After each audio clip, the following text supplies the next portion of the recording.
Okay, everybody, welcome to the latest episode of All2ReelToo.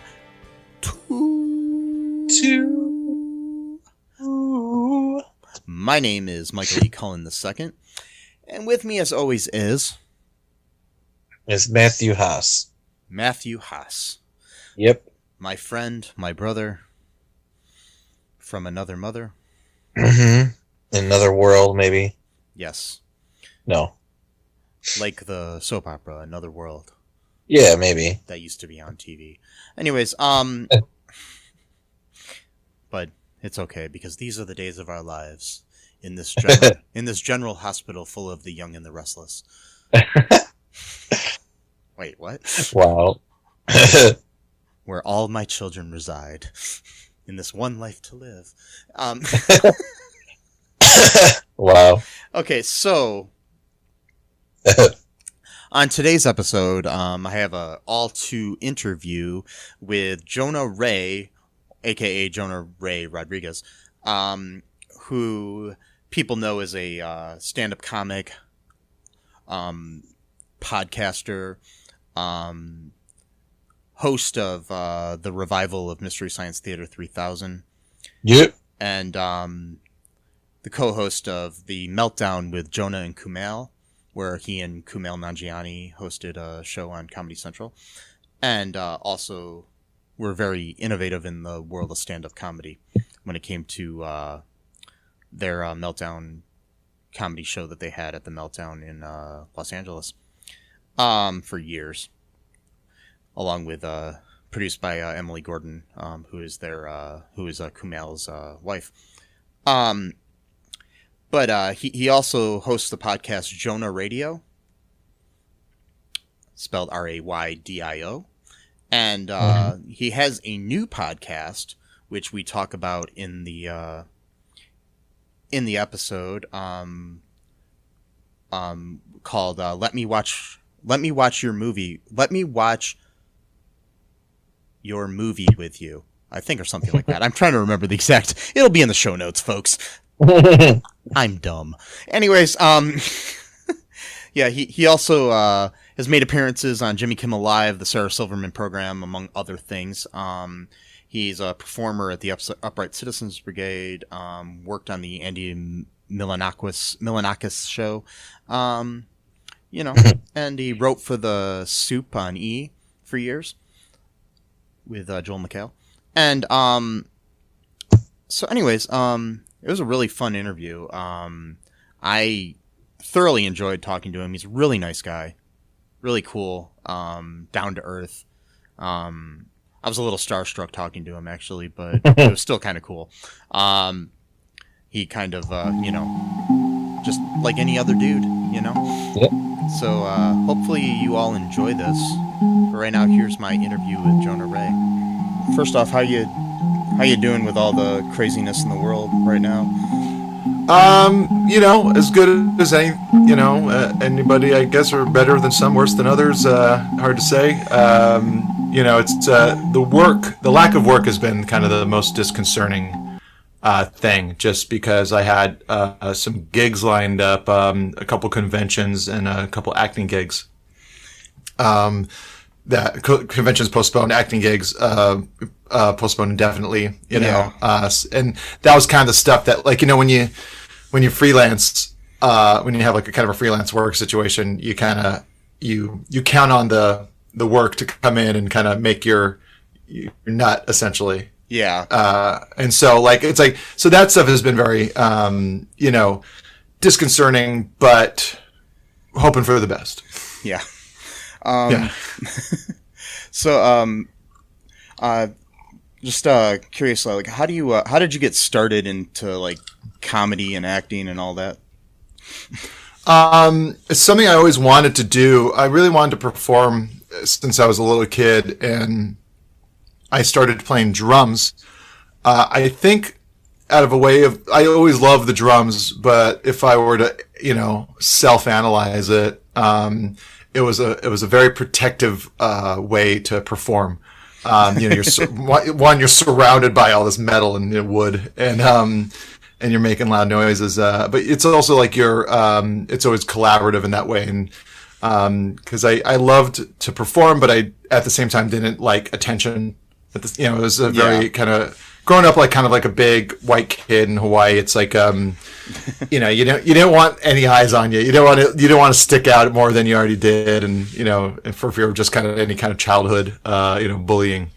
And so but then I also like loved comedy and movies and just but never thought I never thought it was anything I could do. No one in Hawaii, we had Tia Carrera when I was growing up, and that was that was about it when it came to actors from Hawaii.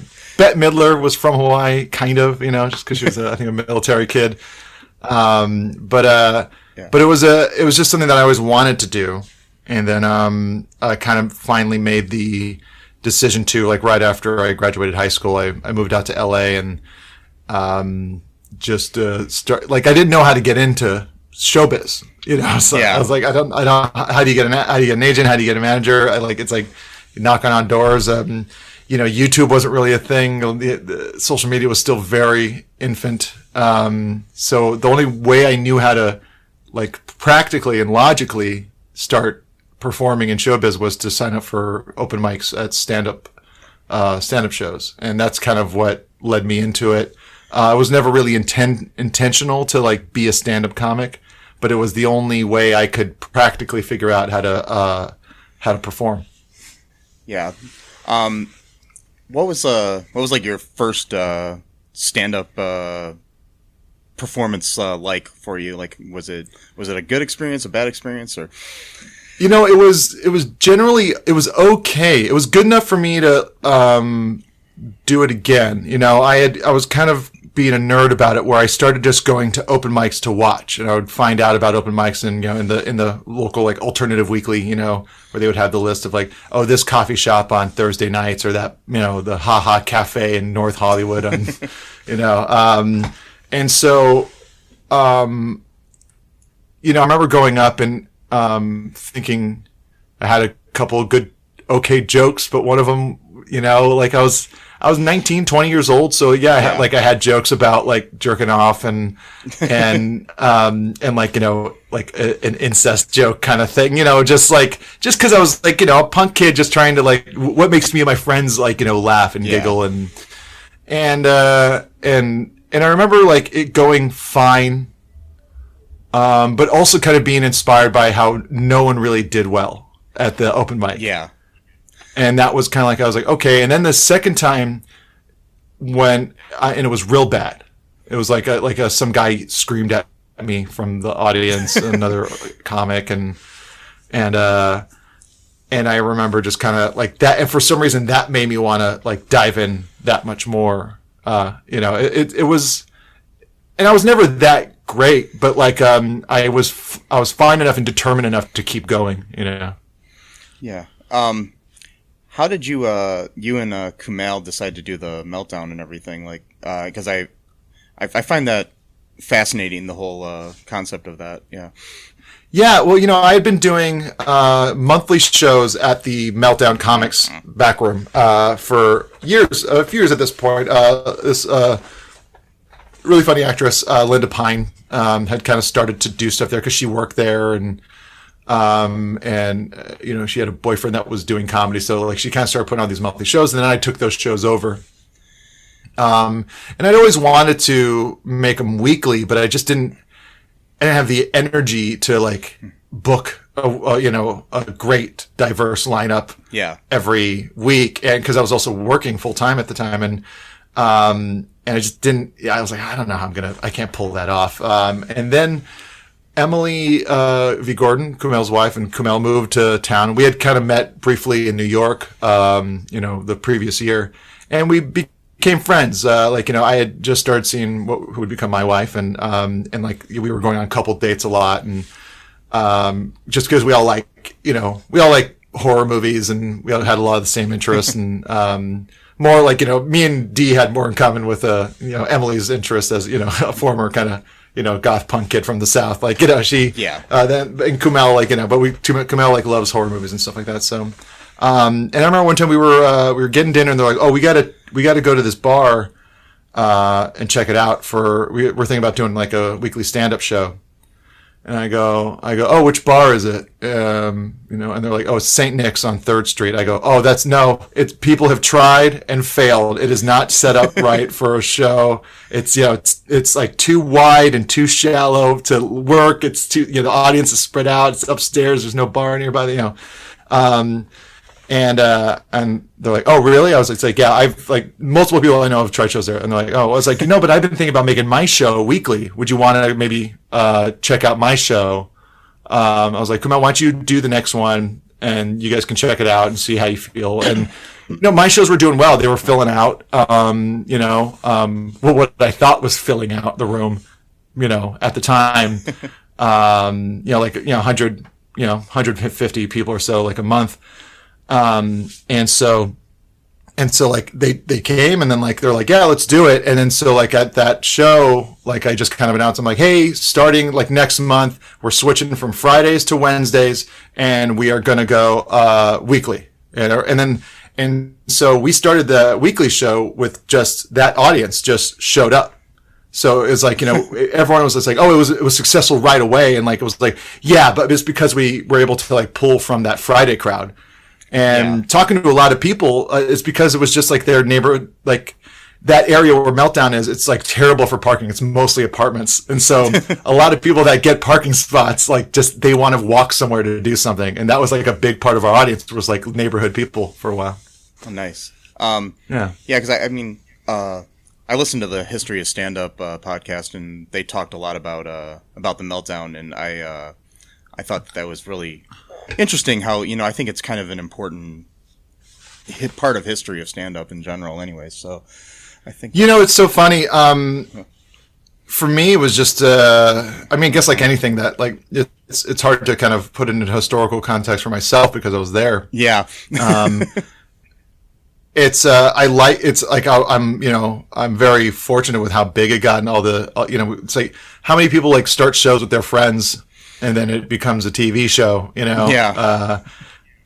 And the show was really important to us, and that was our social scene. It was a scene, and then of course because of the Nerdist company kind of taking over the whole backspace, and then then there would be shows every night of the week there. We were always kind of autonomous in our spot. We were not really a nerd melt show. We were the Meltdown show at we were the Meltdown with Jonah Kumail at Meltdown Comics. So it's funny because now I'm still making friends, and people go it's I just gotta say that show meant a lot to me. I always wanted to be booked on it. I was like, oh, okay, yeah, sorry. Yeah. How speaking of the Nerdist and stuff, how did you get involved with them after that? Well, there was before, I had known, I'd known Hardwick, just from right when I started doing stand-up. We worked together on, I was doing stand-up and making videos and stuff like that. And then he had a show, and then, the guys who were running his show on G4, Web Soup, they liked my stuff too. And so they hired me as a writer and director, for the sketches and jokes and stuff like that. So we were just kind of working on that show, and then we the team for the Web Soup got offered from E, which was same kind of sister company all under the Comcast umbrella. They offered us we got a pilot to revamp the Daily 10, which would have been one of those news entertainment countdown shows on E, just, FAP, nothing, just infotainment. And it was one of those things that were like, we did our best. It's like none of us were really interested in, the subject matter, and we did our best to make it funny to us, but we were all weirdos and absurdists and stuff like that. So, and I remember Chris was really kind of banking on it. Like he really thought that was going to be like the big thing for him was, this show. This show was going to be the thing that, finally broke him, busted him out.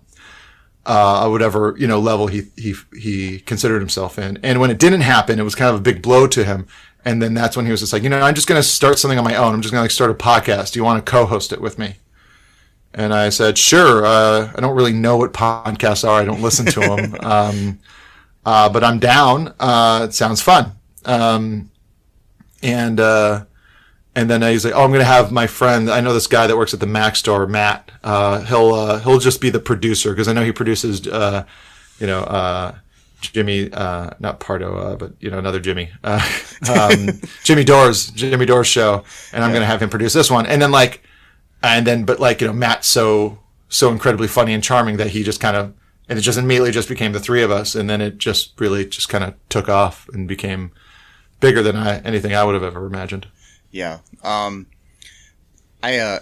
then you did Jonah Raydio. You do that still. I mean, how did you come up with the idea for that? I was just trying to think of doing like my own kind of podcast and a way to kind of stay in touch with music, keep up with music, share music. I love sharing music. I just, from being in bands as a kid, making mixtapes for friends or, working at record stores, it is like a one of my favorite hobbies. And like anything, you just like when you I'm sure you get this. It's like oh, it's a hobby. I'll turn it into like an obligation. Yeah.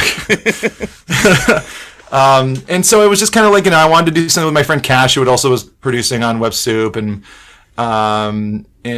yeah, it was just like originally it was going to be this idea where I was just going to I was going to have themes and play songs I wanted, and then we just kind of started doing the thing where if you submit a song, and then they kind of just to kind of stay safe in the realm of legally playing stuff on a podcast.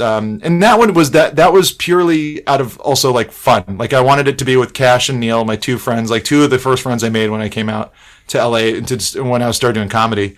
And it became, I felt that age, that we were at the age where we started seeing each other a little less. And I kind of wanted something that was going to be like our poker night. Yeah. Something that, every week we get together and we get too drunk. We bust each other's balls and then play and listen to music. And it's one of those things where it's like it was so casual for so long, and now it just kind of keeps going, and we don't, it's just something, but it's nice to have a little project with your friends, Yeah. That's something as I'm getting older, I'm realizing that I love that. I love, just kind of, it feels like you're a kid again. It's like, let's make a movie, or let's like play pretend, or make a band, or let's do a thing. It's the little project that you kind of, get to do while you're hanging out. Yeah, that's pretty much why I started this podcast. I mean, because my best friend and I co-host it, but he doesn't like to do the interviews for some reason. So I always get stuck doing any kind of interviews we do. Stuck doing the interviews. Yeah, not stuck. No, I'm just joking. No, I actually enjoy it a lot, but he doesn't. He's got a little social anxiety stuff going on. So yeah, so I understand him. But no, but I do appreciate that. I like that idea where it's just you and your buddies kind of getting together and doing something for fun. I mean, and then kind of making something out of it. And that's kind of, that's with that, of course, not everything is going to be, that was the intent for me of the Meltdown. Not everything's going to be that big because of the intentions of, but it is funny because I remember like Kumail, like in some interview once, he was like, well, I remember when we were going to start the show, I said, if we're going to start a comedy show, it's got to be like the best comedy show in town. I was like, I don't remember you saying that. I don't remember that coming up. But like, I do know for a fact though, that Kumail did have that in his head. He may have not said it out loud, but like, that is the type of guy he is, of just like, him and Emily both, like no half measures. They just do it. a full on, and it shows, and it like their success very much shows that. Yeah, I mean, even just his recent like working out and becoming like the next like bodybuilding. Yeah, Men's Fitness. Like, was it Men's Fitness or was it Bodybuilding Magazine? I can't remember. It was still Men's Magazine. Yeah, it was just like. And it's funny too because like when that came out, like everyone's like, I was just getting texts and emails and messages about it, and they're like, have you seen this? I'm like, yes, we're friends. I've been seeing the progress. Like it's like I've been keeping these pictures. I have all these pictures on my phone that I've been having to keep to myself because it's like it was like he focused so much on it, and it was like the only thing he could talk about because it was the only thing he was kind of doing. And he was like nerding out about like the science behind the moves and the nutrition and all this stuff. And when you're doing something all the time, it's like, what else are you going to talk about? Yeah. How did you get involved with Mystery Science Theater 3000? So I was we had on the Nerdist we had Joel on. Yeah. And I'm lifelong fan of Mystery Science Theater. Yeah. And so we had him on, and like it was very pleasant. It was just we had been doing it long enough to where I was like I'm not going to become friends with any of the people that come on. Like if anything, I'm like the main dude's buddy. That just like throws in jokes here and there. Not really like even like one time I think we had like Josh Gad and Billy Crystal on because they were promoting that show, The Comedians, I think the FX show they did. Yeah.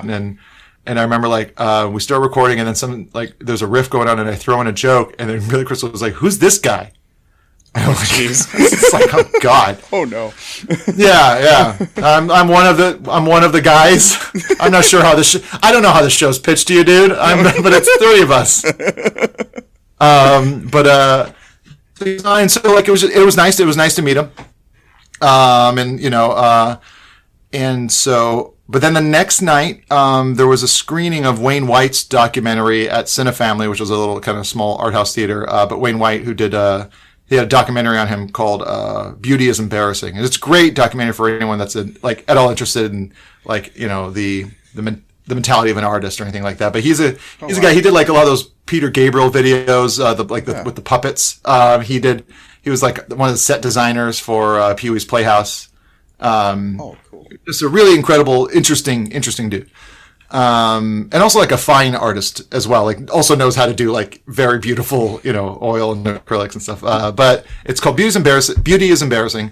And there was a screening of it. So I went and Joel was there too, doing like a Q&A with, Wayne White because they knew each other back in the day.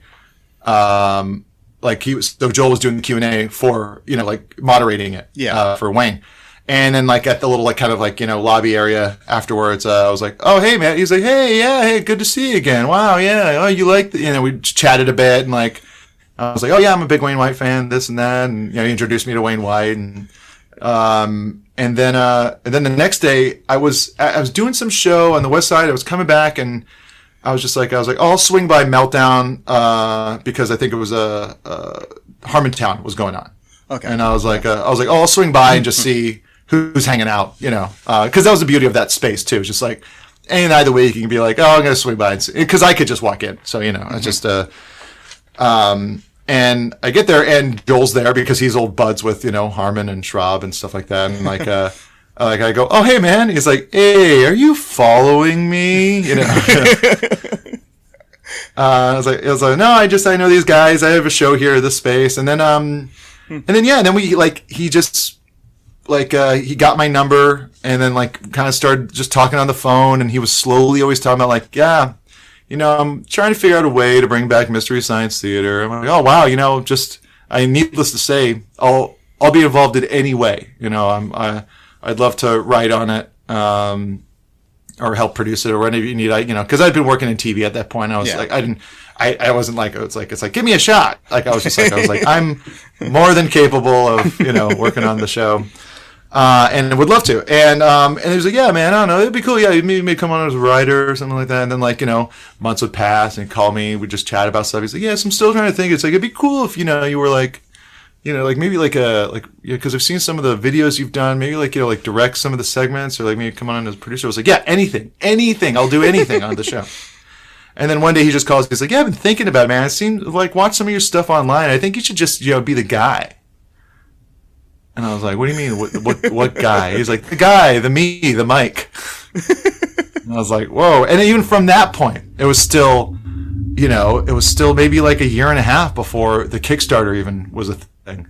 Yeah. Because for a little while he's like, yeah, man, I'm going to start a Mystery Science Theater in Philly, and you'll come out, you and your wife will come out, and then like we'll just put on shows every night and riffing workshops during the day. So 7 nights a week you'll be there. And at this time, like, the Meltdown show, my Kumail show, like, kind of started to, like, gain a lot of steam, and I was getting some attention. The Nerdist Podcast wasn't doing well. And I was like, I don't think I can do this, Joel. Like, I had to say no. I was like, I can't do this.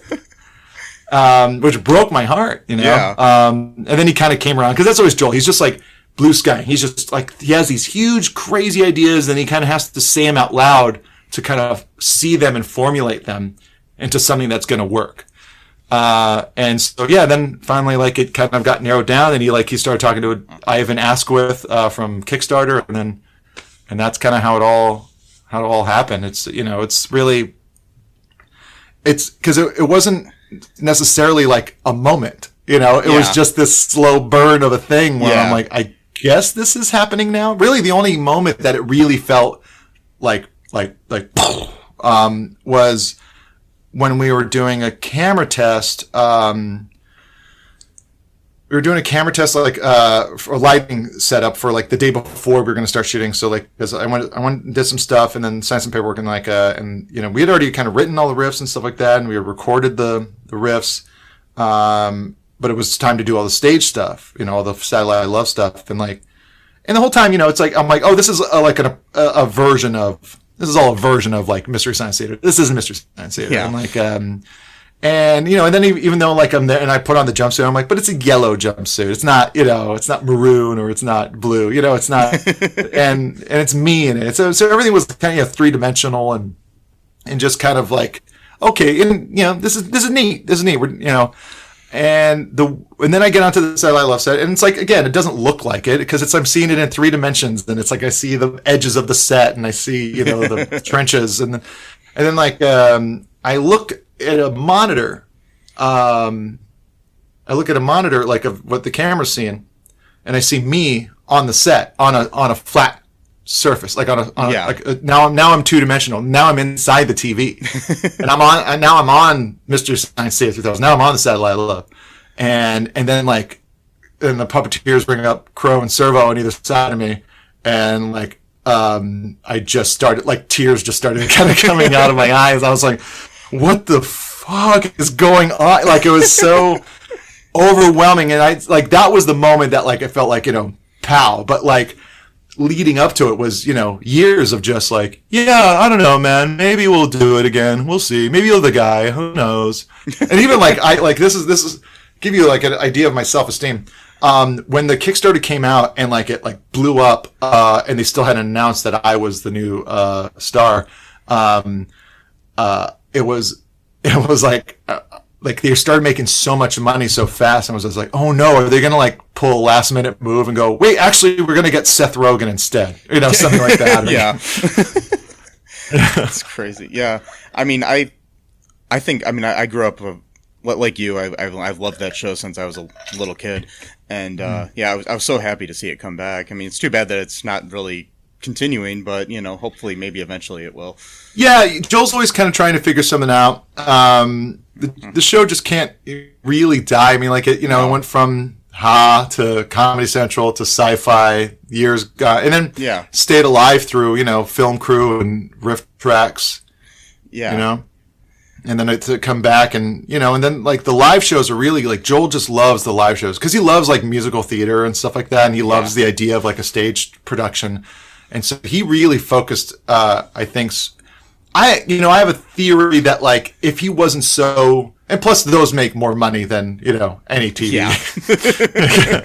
Like live shows when you're packing out a theater selling merchandise will always make more money. But it was one of those things where like I have a feeling if like he hadn't like really just focused so hard on making these live shows and these tours as good as they could be, he would have by now figured out like where the show would end up now. But I know he's always talking to people, and it's always kind of a, I'll hear, I'm like, hey, maybe they're interested. Oh, maybe we'll try it this way and this and that.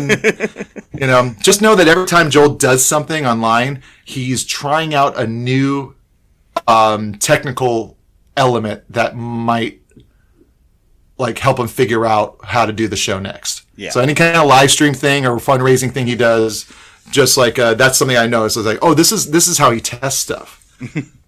This is how he workshops it. Yeah. That's great. As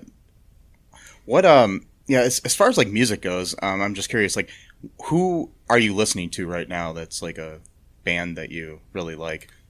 I think my favorite band right now is Idols. They're out of Bristol in the UK.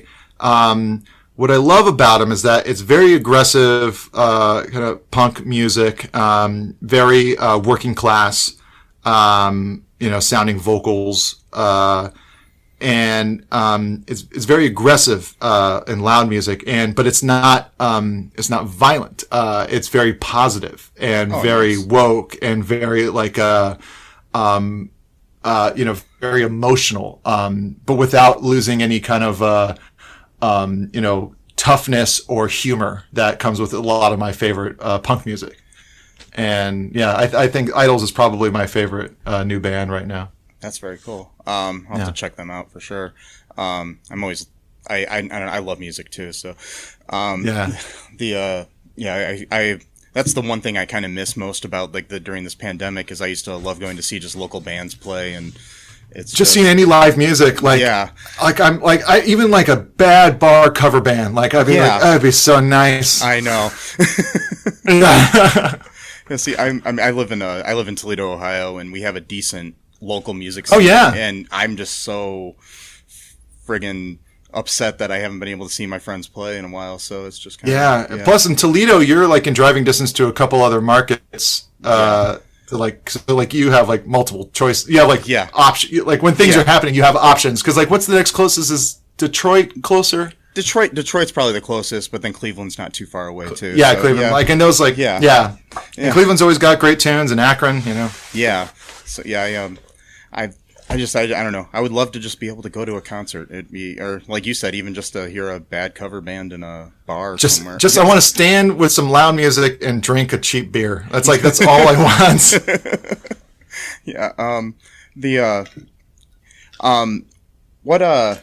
What do you have planned for the future? Anything coming up? Like once the pandemic's done? Yeah, I've started to really focus on what I want out of what I've been doing, and trying not to feel embarrassed by it or ashamed or feel like I'm reaching too far. I like all I want to do is make movies, be it acting in them, producing them, writing them, directing them. I just, and I'm not talking about like, it's like I'm not like when I say that it's like I don't really care which scale. Yeah. I'm not talking about like I'm not gonna. I'll never be like a pop star like Kumail. I like the idea of just making movies and making a movie that's good enough to where I get to make the next one. Yeah. Those kind of like indie guys that just kind of like the Zellner brothers in I think they're out of Austin. Yeah. Where it's like they just kind of make these small movies, or Adam Agoyan out of Canada. Like it's I love Agoyan. Yeah. Yeah, and like his last movie I thought was great, like Guest of Honor. Because David Thewlis is good and like he's the most watchable. He's one of my favorites. Yeah, he can do anything. yeah. But so like I started to kind of focus my energy on that. And it's funny because I remember a while back when I started, getting jobs like writing on shows like Web Soup, and then we had that Daily 10 thing, and then I was like, producing segments, and then I started to get these jobs that were in the realm of what I wanted. They were showbiz jobs, which I love. I love show business. I love entertainment. But I realized it's like within it, I was on these different paths that were slowly taking me away from what I always really intended to do. And I always would say like, because I was like, producing a E countdown special called E's 50 Most Insane Celebrity Oops. One of those like terrible, like I was like, I had to like sit in a room with a camera pointed at some, C-list celebrity. I go, what about when, Alec Baldwin made that drunken call to his daughter? What about when Tiger Woods, this is like, and then having Corey Feldman kind of like just talk about nonsense and go, okay, I think you got something in there. Just and I was kind of going like, I'm like, what am I doing here? And I was making more money than I'd ever have in my life. Yeah. And, but I was miserable. And then even like I got a job on The Soup and I was like, oh, well, The Soup, that's a comedy show. I like that show. And then I realized it was still just kind of disposable. Not to say that like it's not good and it doesn't bring people comfort and joy. And, but I just like, I was like, this is not what I want to do. I want to make fake things. I want to make, the stuff that I wanted to watch when I was younger. And so that kind of started with, I quit The Soup, and then just kind of started focusing on, trying to audition more and get better at acting, and then like developing my own stuff. Yeah. And I remember that was like a big part of it. Like, I was talking to my manager years ago and he's like, you just have to get you have to generate your own heat. Like, you have to make a bunch of your own stuff. And then so I was like, okay. So I like, really tried like my hardest. And like, I start like focusing really, on the Meltdown show. And that started kind of becoming popular. And then it was looking like we were going to turn it into a TV show. And then like, I had this idea for, a travel show parody called Hidden America. That was like a sketch show, but baked into a, travel Bourdain style show. That also was part narrative. And then at the same time, Mystery Science Theater started to happen. And so I was like, okay, the work is paying off. And then I had, 3 seasons of Meltdown, 2 seasons of Hidden America, 2 seasons of, Mystery Science Theater and a couple tours. And then, I got done with it. Right when I got back from that tour, it's like everything was like piled on top of each other, and it all kind of ended at the same time. Like, right, like, we ended the Meltdown show, CISO went under, the new season of, Mystery Science Theater came out. We went on that tour, and then, my dad died, like suddenly. And it, like, I was too tired creatively and emotionally to like continue what I was doing, like that momentum. And I remember like going to my agents and managers going like, well, I did the thing you asked for. Like I generated was that like 3, 4, 5, 6, 7 seasons worth of 3 TV shows within a matter of a few years. And they go, yeah, good job. What are you going to do next? And I was like, well, if I got like, you're like, you just need to generate some heat. And I was like, and I kind of just, I got bitter. Yeah. I got bitter because it's like, I really thought that that's how it worked out here. Like you put in the work, you get the shows, you get like, I thought it was, sequential. Yeah. And like, like, it's like, oh yeah, it's like, cause then someone saw me on some hip guy liked Hidden America. So he put me on his little movie and then like that thing got, and then, I got like the buddy character and some sick, something I thought there was going to be this other thing that came and nothing came. And I don't think, I was really even ready for it. I think it was pretty unhealthy at the time. And wouldn't even be able to do it if I tried just cause it's still dealing with, my dad being gone all of a sudden. Yeah. And so all that stuff and I got bitter and like, it's like, and that's not a good that's not a good look out here, you know, or good way to live. Yeah. And to kind of feel like you're entitled to something because of something else you did. And that was really ridiculous. And so, and you know, it was the realization that like the work I'd been doing, because it was like stand up, or like, you know, what people like when people call me like the host of Mystery Science Theater, I kind of go, well, I'm not me. It's like it's a part. It's a part I'm playing. It's a character. Like, even though the guy's named Jonah and like, it's essentially me, but it's a version of me. Same thing with like Hidden America, where it's like, it's Hidden America with Jonah Ray, but it's like, you know, it's all scripted and you know, it's a narrative, essentially a sketch show. And, but like I had realized I'd kind of set myself up as a host, as a personality. And that's some of that stuff started getting offered to me. And cause that's something I'm good at. And I was like, no, but I don't want that. I want to do fake things. Yeah. Like, and they're like, it's like, well, this Nat Geo show about like, you know, backyard science, like they're just like, they're ready to go. They'll give you the job.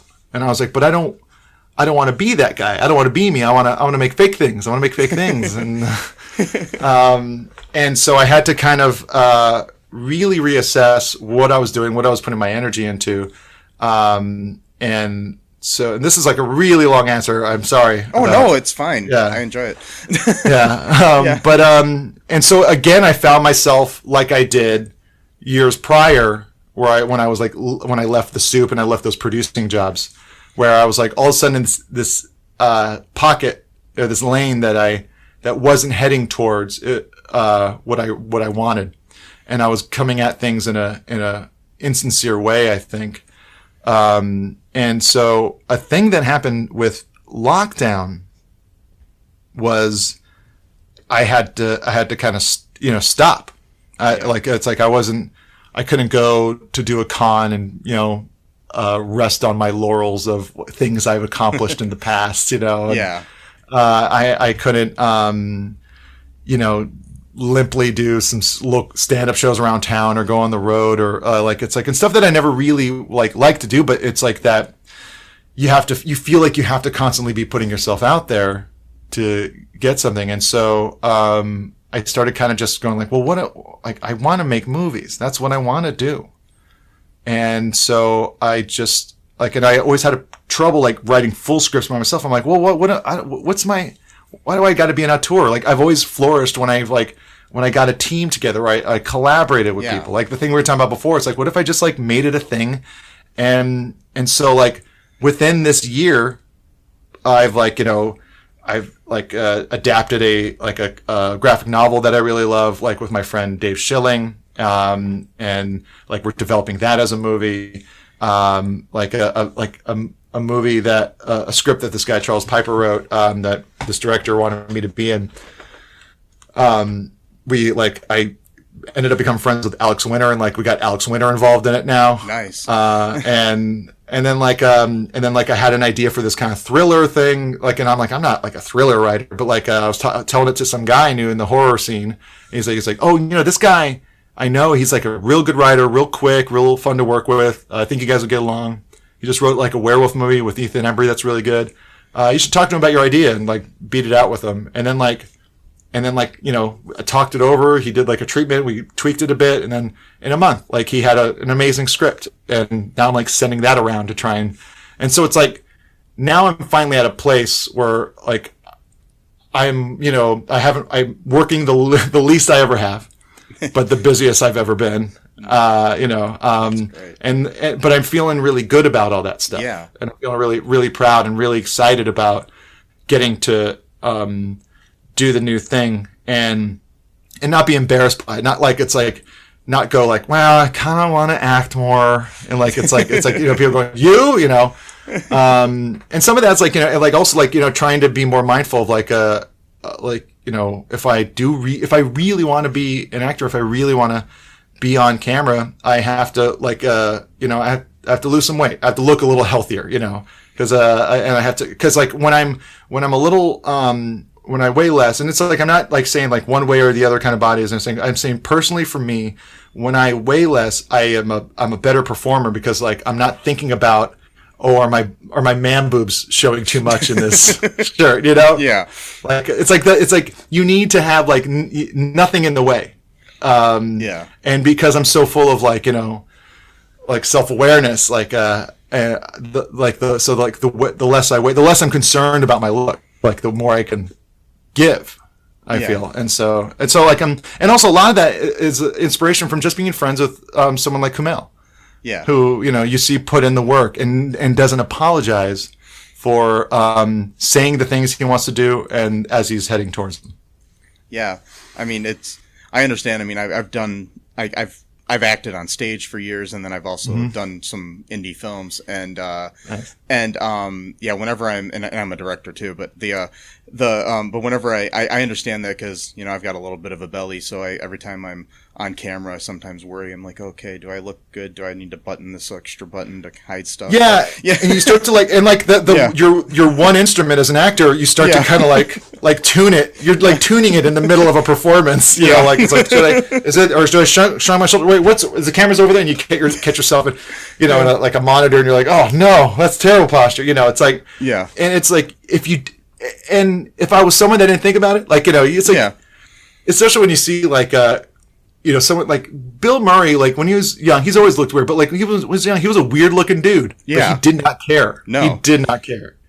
And like, it's like, I don't have that. So I have to figure out a way to like approximate it or, you know, do an analogy of it. Yeah. Cause like as an actor, you got to kind of become that character and be in that moment. And you can't be thinking about anything from the outside, even if it's, you know, your physical appearance or just something that's going on. Like, you know, you had a fight with your friend or whatever right before the thing or something. You know, you can't think of that. Exactly. It's like you can't have any of, you know, like there could be no Michael in there. There could be elements that you pull from. Yeah. You know, but like any of that real stuff can't be in there. Yeah, it's great. I was just, I mean, and I mean, as far as your acting goes, I mean, I enjoyed, I mean, it's only one episode or whatever but your performance on Marin when you were on that, I mean, I thought that was thanks, great. man. Yeah. Thank you. Yeah. No, that was a lot of fun. And that was like, I had to audition for that like 3 times, and I was just like, oh, wow. At a certain point, I wanted to like tell the like casting director, I was like, they wrote it for me. Like, it's like Jerry Stahl wrote it with me in mind, and of course Marin likes it, and like, you know, Dave Anthony was a producer. He's like he's like give the role to him. Yeah. But you know, it's like the network was just making me work for it, and I'm glad. You know, I'm very happy about that performance, and it is funny because I was a bit bigger, and it was like because it was also like I worked at record stores, so I was like this I got to be this guy, and I just remember like. When I started, I was being like snarky, like a little bit more snarky, a little bit bigger, but it was Bobcat Goldthwait was directing it, and he was just like, you know, he's like, I want you barely doing a thing, like I want it, like he's like, I want you, I don't want you moving your hands, I don't want you like trying to do anything, and like and it was a great lesson because it's like I remember like when I came in, I was like lots of you know pointing and stuff like that. The kind of, you know, all that stuff. They're like, it's like, don't move your hands, don't gesture when you're making a joke because it takes away from the joke. All that kind of like technical, you know, acty stuff, which is fun. And then like, but it was funny, kind of also like again when I did the Puka movie with Felicia Day for Hulu and Blumhouse. The director is like, you know, he's a Cuban guy. And he's like, when you see the line, it's like use it like he wanted everything so like big. And I was like, I'm not going to do that. He's like, but you just lip flapping, like, you know.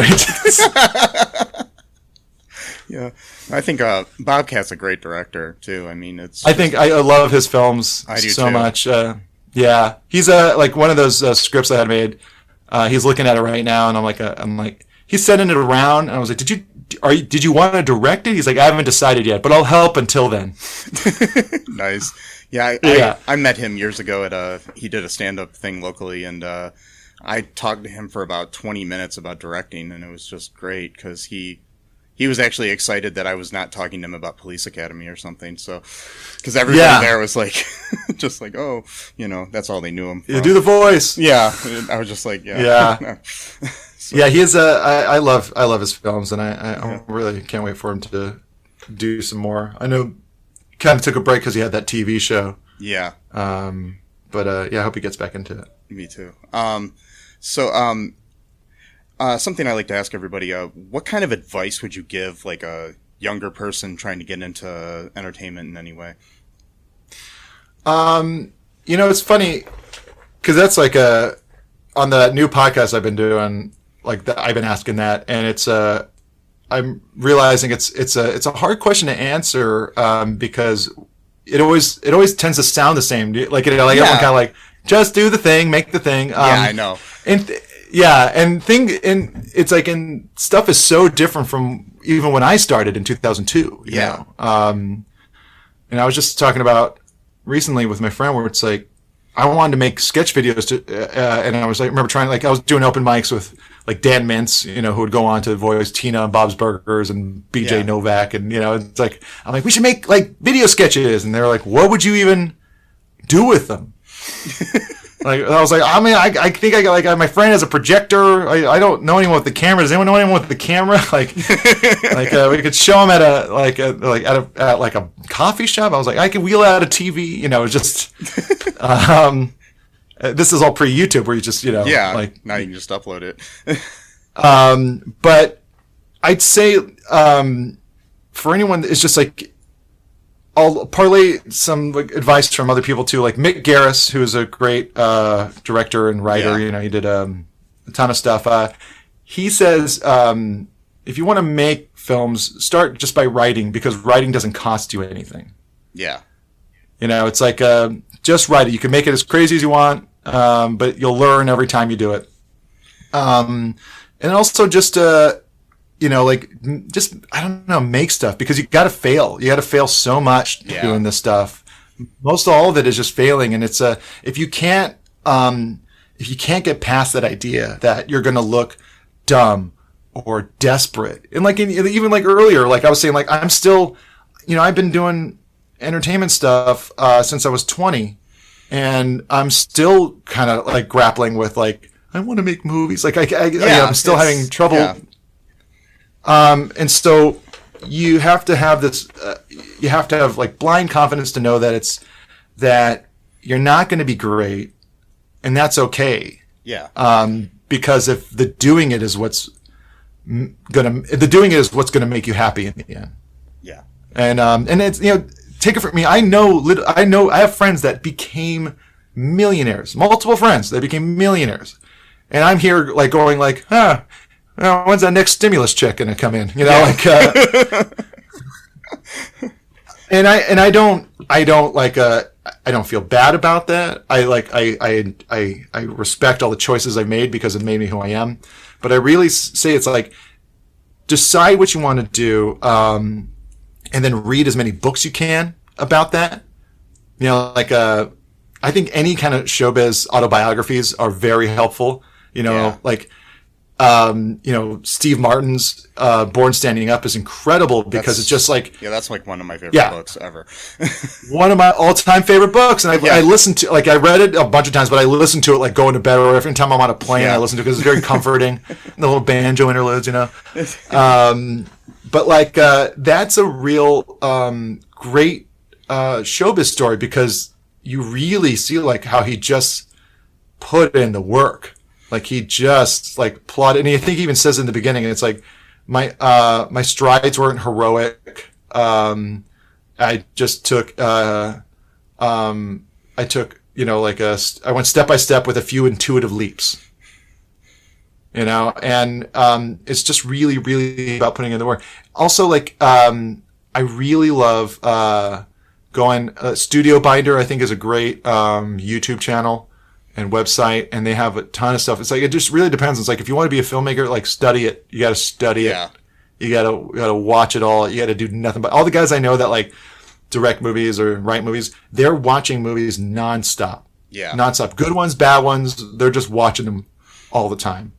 my wife Deanna, who's an incredible actor, she like is constantly reading like Uta Hagen books and like Meisner books and like watching workshops that are all this stuff, all these Q&As of actors and directors and writers. They're all on YouTube. Yeah. Like go to school there, Yeah, it's the best time in the world to be able to study because it's all there on the internet. Yeah, like it's like I forget, it was something came up. I was like, oh, I wonder, like I really like Ewan McGregor's performance in Beginners, which is one of my favorite movies. And I was like, oh, you know what? I'm gonna look it up and see if he did any like Q&As around when that movie came out, because I wanted to hear him talk about that movie and that performance. And I found 3. Nice. It was great. Yeah. It's like hearing about his approach and stuff like that. It's all there. And then just like, and making stuff. And like you said, like, it's like, you do theater, you're a director, you're in Ohio. It's like, you don't have to be anywhere to do the thing. You just got to do the thing. Yeah. It's, basically, I think that's the best advice I've gotten from anybody is just basically just do it. I mean, kind of like the Nike slogan, but yeah. But but just don't use Chinese slave labor when to do just it. Doing it. Yeah. I'm not sure how you do that to become an actor or anything, but bot farms. Just slave labor running your Instagram account. I don't want to take up too much more of your time. Anything else you'd like to say before I let you go here? No, just I had a really nice time, and it's if anyone likes music, I have Jonah Raydio, the music podcast, which is just fun and silly. And then if you like movies, I've been doing a movie commentary podcast called Let Me Watch Your Movie With You, where I watched a movie along with someone that was involved. And I had Mick Garris, and we watched Critters 2. Oh, nice. I had Alex Winter, and we watched Bill and Ted's Bogus Journey. And like a ton of different people. I just did one with Will Wheaton where we watched Toy Soldiers. Oh wow. And that one's really like a really interesting one, just because it's like he tells a lot about like just child acting and how like the good and mostly bad of what it entails. It's like Emily Gordon. We watched The Big Sick because she was a writer, and she talked about she was able to talk about her story there, and then but also talk about the process of being an Academy Award winning or nominated writer, screenplay, and that whole process. So it's been a lot of fun. Talking to my friends about their movies. But I also have it set up so like there's a little countdown, kind of like how, like riff tracks used to be, where it's like you pull out your phone, pull up the episode, and then when I count down, you press play along, and you can just watch commentary with movies. That's awesome. I'll have to definitely check that out because I wasn't aware of that one, so I have to definitely check that one out. It's very. I just started it, and like it's also like I try to make it so you can also just listen. So you don't have. But it's been. Yeah. But it's been really fun. I talked to the writer of A History of Violence, Josh Olson, and that one was a lot of fun too. But yeah, it's one of those things where that's me still. That's also me, like. Learning. That's me, like like talking to people about like their process and their movies and their performances and their writing, because that's the opportunity I have to learn, and that's what I'm trying to do. Yeah, and I definitely think the people that listen to this podcast are definitely enjoy that show. So I definitely hope I recommend that. I haven't even listened to it yet, but I definitely recommend it. Perfect. It sounds good. If anything, it's got a good logo. Yeah, that's good. Well, thank you for your time, and if you ever have anything you want to talk about, just let me know, and we'll have you on again. Awesome. Thank you so much, Michael. I really appreciate it. This was a lot of fun. I appreciate it. Thank you. Have a good night. All right. You too. See ya. Okay, and we are back. That was my interview there with Jonah Ray. That was a great interview. I really loved talking to him. A lot of good insight into the world of entertainment, and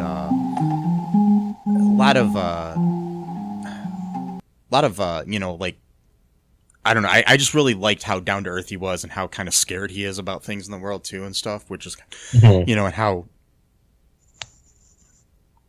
the pandemic has helped open his eyes to what can, happen in the world and stuff. And it was kind of cool, like where, you need to, basically it helped him to see where he wanted to take his career, which is kind of cool. Yeah. Yeah, and, be sure, I mean, if you haven't yet, check out on Netflix the Mystery Science Theater 3000 episodes he hosts, among anything else he's done. I mean, he was on an episode of Marin, which was really cool, which I talked to him about a little bit. He's such a cool guy, but yeah, definitely check out anything of his and his podcasts as well. I'm sure that everybody that listens to this show will enjoy his new podcast. Really cool concept where he watches movies with people involved in the film, and they do an audio commentary basically throughout the film. So you can watch it along with the movie, or you can watch it without too, and probably get as much entertainment out of it as you would while you're watching it. But anything cool going on in your life, Matt? No, just staying safe, just not going out a lot, or at all really. Just yeah, kind of boring. I don't know what to say. Yeah, that's okay. So, anyways, make sure you follow us on the social medias, or the social meds, as I like to call them. The twits and the books and the and the grams. Check out our Patreon. You can get a lot of cool stuff. If you like the concept of an audio commentary along with the film, one of our perks that we have on there is you could actually, get an audio commentary on a bad movie that Matt and I can do while we watch the movie, things of that nature. It's really cool. Check out our TeePublic, get some cool t-shirts and stuff of that nature. Yeah. Anyways, until next time, All2ReelToo fans. Bye. Bye-bye. Thanks for listening to All2ReelToo podcast, a Cullen Park production. Produced and edited by Michael E. Cullen II. Music by Matthew Hawes. Subscribe and share the show. Visit us at cullenpark.com.